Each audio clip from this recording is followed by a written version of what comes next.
bo bakama bange bana abali wano bajja kunyambako tumanye foundation yeriwa.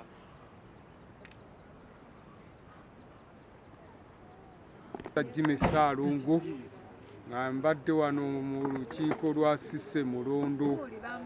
Mu butuufu Cissy Mulondo kyatukoledde kirungi nnyo era tumwebaza mu mazima amatuufu. Tetulabangayo muntu wa kikula bwe kityo asobola okuddiza ku baana ku bintu eby'ekikula bwe bityo.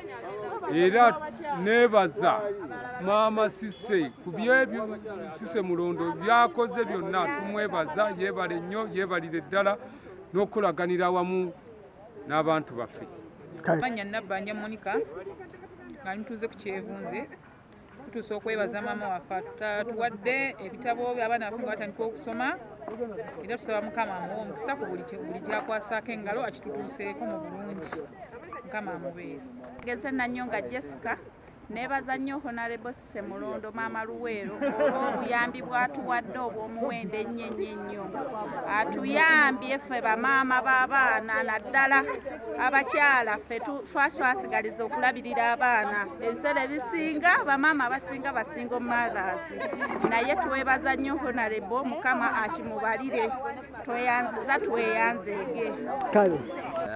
Chairman wa Cissy Mulondo Foundation Muluka Kasala atwala ebyalo bina njagala kutuusa okwebaza kwange eri Cissy Mulondo Foundation olw'okuba nti osazeewo olabirira abaana baffe. Embeera etulimu mukimanyi nti entalo zikyatulimu era abaana kati balina okuba nga bayambibwa. Tufunye omununuzi Cissy Mulondo. Cissy Mulondo yenna buli omu waali tugenda tikinga Cissy Mulondo yekka. Abasigadde mujja tutuukirira tulabe ekyokukola naye nga Cissy Mulondo yasoose okujja gye tuli. N'olwekyo tweyanziza nnyo, tweyanzeege. Aseke TTC bali eyo Cissy Mulondo Foundation akikoze kye kimuyisa Maama Luweero. N'olw'ensonga eyo twebaliza ddala ekitongole ekyo kuba akijja omuntu owa wansi ate akikwatiddeko mu budde kuba kati enteekateeka yakuza baana ku masomero ebitabo bizze na buli kimu kigenda ttambula. Nze njogedde ku lwa Cissy Mulondo Foundation Salongo Seni.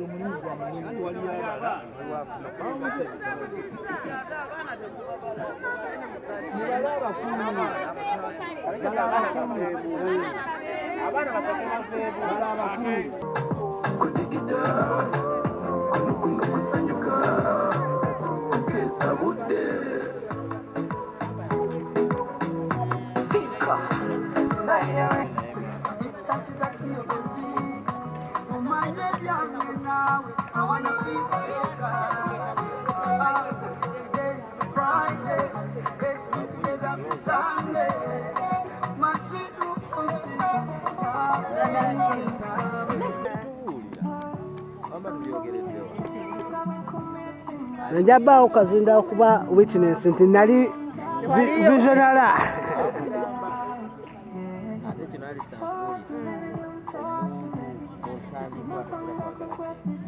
Wachagala.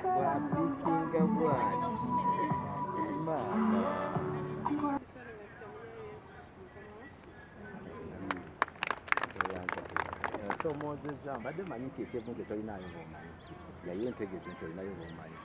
Bassebo ne bannyabo mu kaseera kano abatuuze baffe ab'ekyevunze abalungi abagenyi baffe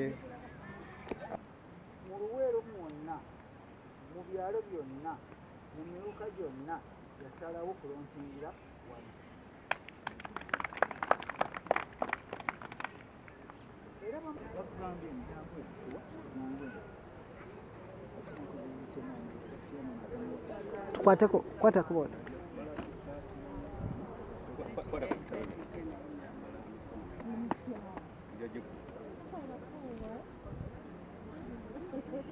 Okay. Olw'embeera eyandibadde wano kyandibadde kirala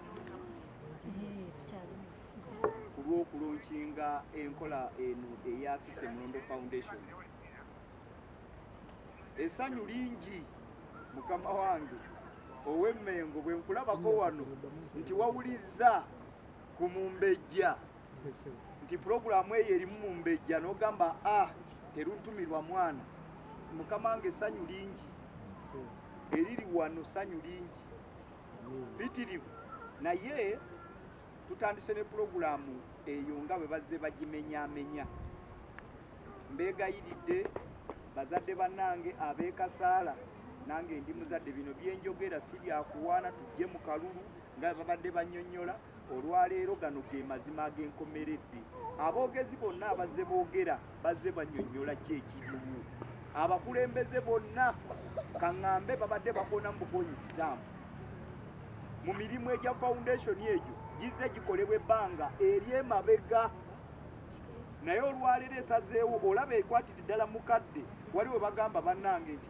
eteefe etuusa mugenyi buno obudde foundation bwetetenkanyiza neeyiya negamba nedda kapakegi kano nze ŋŋamba katuukidde mukadde tebagamba nti eteefe kubanga ffenna abali wano embeera si ya mulembe naye bwabeerawo kapakegi ak'essomero bannanga ate kiyitirira kati omuntu alowooza mu mbeera efaanana bwetyo nsiba ŋŋamba oyo ambeera ku mutima nze nno kansooka obba waayaako okulabirako kamu omukyalo oyo alina we yannyambirako naye mulaba ntambuza ebigere bino nga ŋŋenda ŋŋamba buli aweetaagisa nina okujja yaweerera akaana ka muto wange ne katuuka mu siniya 4 naye nga bwe mumanyi abazadde omwana yakyankalanira mu siniya 4 n'agenda ejjuku naye nga siwa mpaayo requirements yeyeka ekyo kyekitegeeza maama Luweero ya tuli kati mu Luweero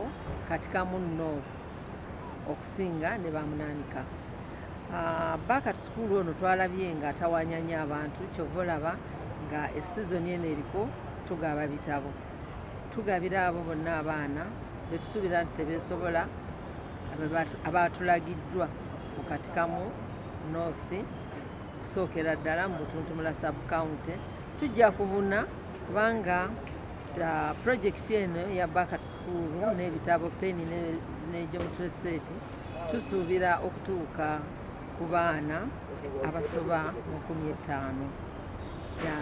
Twebaza bonna abajjumbidde ne bajja naye mutukkirize bwe tugamba nti tujja kuyambako omwana omwo mu famire tusaba tutambulire awo ensawo ya foundation yaffe tennagejja nnyo era awo wetukubira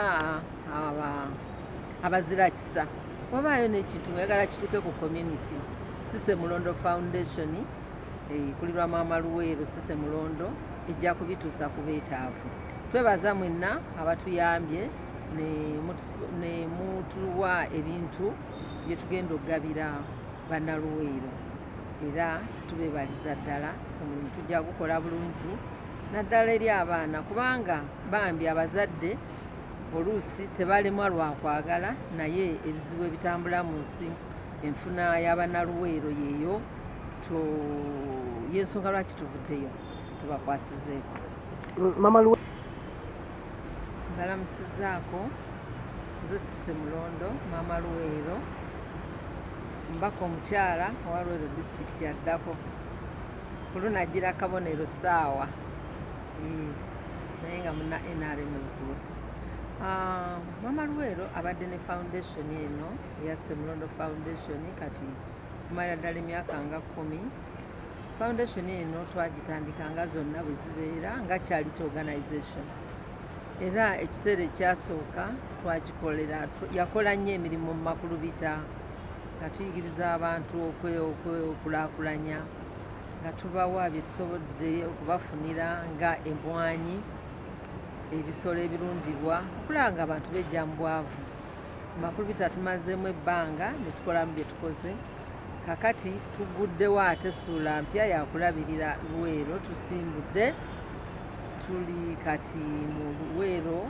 katika mu North okusinga ne bamunaanika Bakat School ono twalabye nga tawanyanya abantu kyova olaba nga esizoni eno eriko tugaba bitabo tugabira abo bonna abaana betusuubira nti tebeesobola abaatulagiddwa mu katikamu North okusookera ddala mu Butuntumula